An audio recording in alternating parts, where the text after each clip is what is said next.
La guerre. La guerre ne meurt jamais.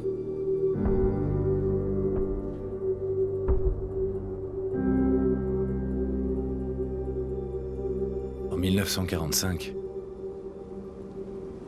mon arrière-arrière-grand-père qui servait dans l'armée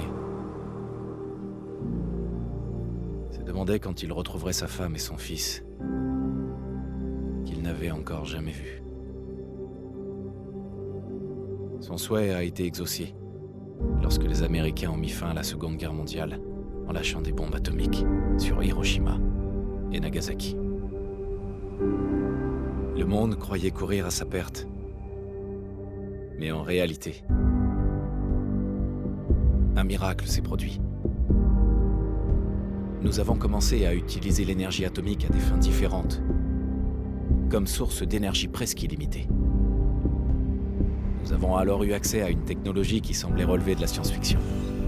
Des robots domestiques, des voitures équipées de moteurs à fusion et des ordinateurs portables. Mais au XXIe siècle, le rêve américain s'est dissipé. Toutes ces années de consommation de masse avaient entraîné une pénurie généralisée de matières premières. Le monde entier est tombé en ruine. La paix n'était plus qu'un lointain souvenir.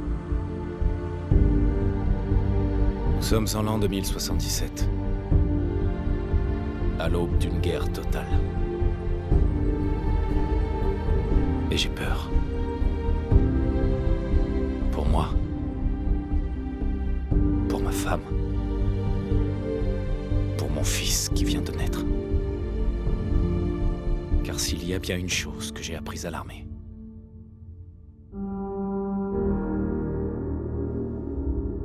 c'est que la guerre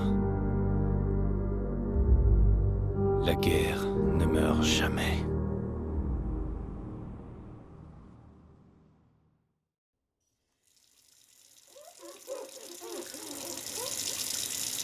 La guerre ne meurt jamais. Tu vas les épater ce soir à la réunion des Tu vétérans. crois? Évidemment.